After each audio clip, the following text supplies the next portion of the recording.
नमस्कार, एफिडेविट पर आप देख रहे हैं देश दुनिया का हाल। मैं हूं रमशा।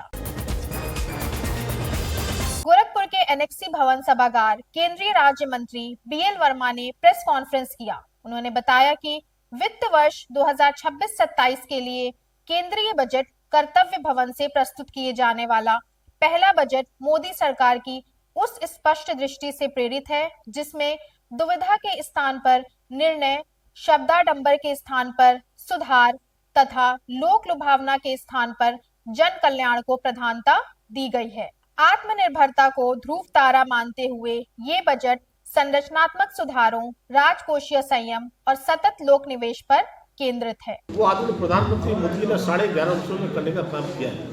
चाहे हम पक्के आवास की बात करते हैं, पक्के आवास जो 60 सालों में नहीं बने होंगे, उससे ज़्यादा गरीबों को पक्के आवास बनाने का काम हुआ है। गरीबी हटाने का नारा तो इंडी गठबंधन कांग्रेस के लोग देते रहे, लेकिन मैं कह सकता हूँ 25 करोड़ गरीब ऐसे गरीबी के दलदल में फंसे थे, गरीबी से निकालने का काम अगर किया है तो आदरणीय प्रधानमंत्री मोदी के नेतृत्व हुआ है।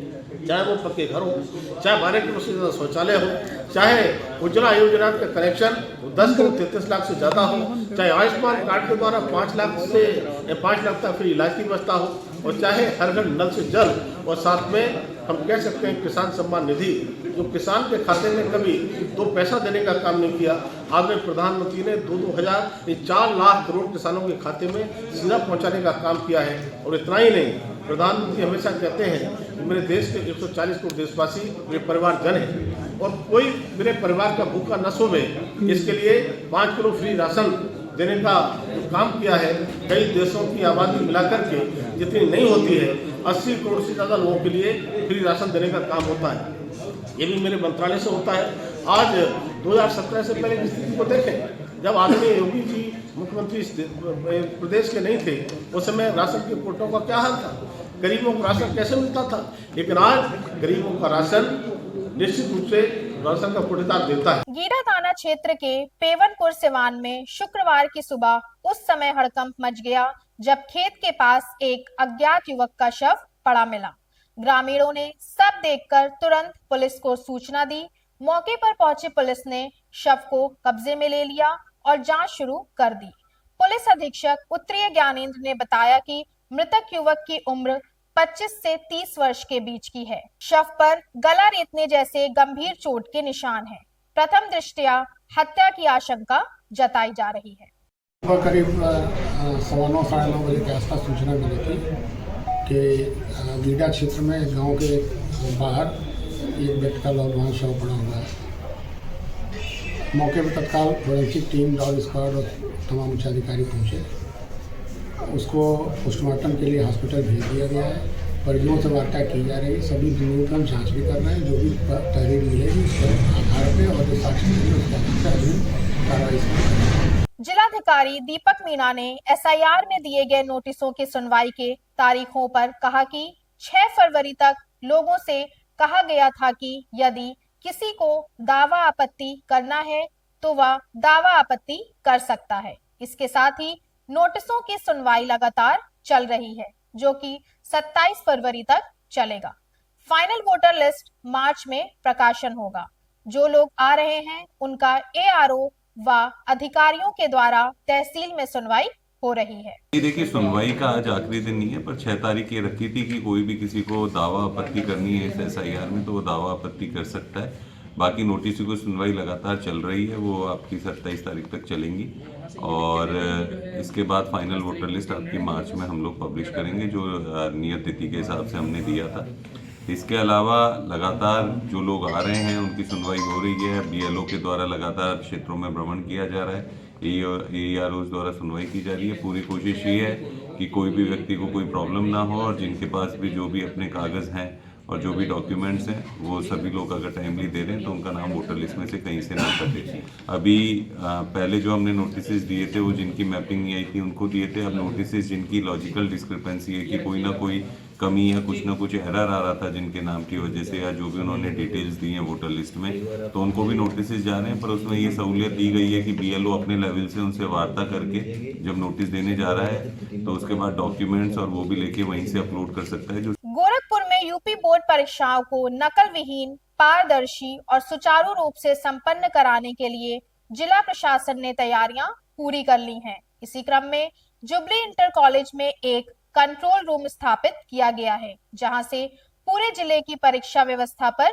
नजर रखी जाएगी। कंट्रोल रूम में 20 कंप्यूटर लगाए गए हैं, जिनके माध्यम से विभिन्न परीक्षा केंद्रों की गतिविधियों की लाइव मॉनिटरिंग की जाएगी।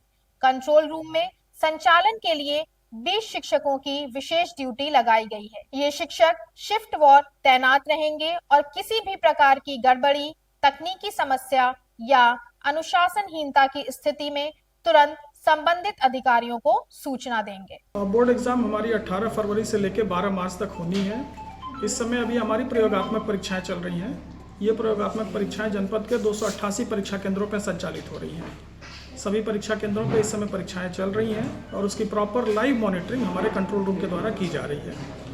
सर कुल कितने सीसीटीवी कैमरे लगाए गए हैं? हर स्कूल के अपने परीक्षा केंद्र के हिसाब से ही सीसी के कैमरे लगते हैं। जिस विद्यालय में कम छात्र होते हैं वहाँ कम होंगे, जहाँ पे ज़्यादा छात्र होंगे उस हिसाब से ही सीसी कैमरे लगाए जाते हैं। यहाँ पे सर कंट्रोल रूम में कितने कर्मचारी तैनात हैं जो मॉनिटरिंग कर रहे हैं? अभी हमारे पास 20 कर्मचारी तैनात, 20 अध्यापक और कर्मचारी तैनात हैं, जो लोग यहाँ से जनपद के एक कर्मचारी के ऊपर 10 से 12 विद्यालयों की जिम्मेदारी दी गई है और उन्हीं विद्यालयों का वो लोग अपनी मॉनिटरिंग कर रहे हैं। जनपद में आज नए पुलिस कप्तान का आगमन हुआ।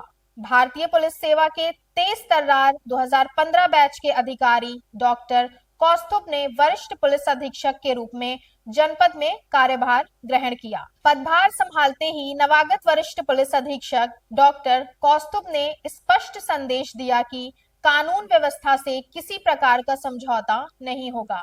अपराधियों के खिलाफ जीरो टॉलरेंस की नीति अपनाई जाएगी और आम जनता का विश्वास जीतना पुलिस की सर्वोच्चतम प्राथमिकता होगी। देखिए, पुलिस मुख्यालय के निर्देशों के क्रम में आज मेरे द्वारा यहाँ पर पुलिस अधीक्षक का प्रभार ग्रहण किया गया है और जो भी जनपदीय पुलिस द्वारा अभी तक अच्छे कार्य किए जा रहे थे उनको आगे और बेहतर तरीके से हम आप सभी के सहयोग से और सभी लोगों के फीडबैक के माध्यम से और बेहतर तरीके से करने का प्रयास करेंगे। साथ ही शासन के जो निर्देश हैं, हमारे पुलिस मुख्यालय के जो निर्देश हैं और जनपद की जो प्राथमिकताएं हैं, तो आप लोगों की फीडबैक से हमें और बेहतर तरीके से पता चलेंगे, उन पे भी काम करेंगे और उम्मीद करते हैं कि सभी जनमानस के सहयोग से, आप सभी के सहयोग से हम और बेहतर डिलीवरी, बेहतर सर्विसेज देंगे। जमीनी संबंधित विवाद अभी भी जो है मुस्तैद में, उसको लेकर क्या जी, जैसा कि आपके द्वारा अभी बताया गया है और हम लोग बाकी भी अभी थाना दिवस, तहसील दिवस को और सुदृढ़ करते हुए और जन सुनवाई में भी विशेष इस बात का ध्यान रखेंगे कि जिस भी विभाग से संबंधित होगा उनके साथ बेहतर समन्वय स्थापित करते हुए थाने स्तर से जो भी उसमें कार्रवाई अपेक्षित होगी उससे बेहतर तरीके से कराते हुए उसे अवश्य निस्तारण करेंगे। आज के लिए बस इतना ही। देखते रहिए एफिडेविट। धन्यवाद।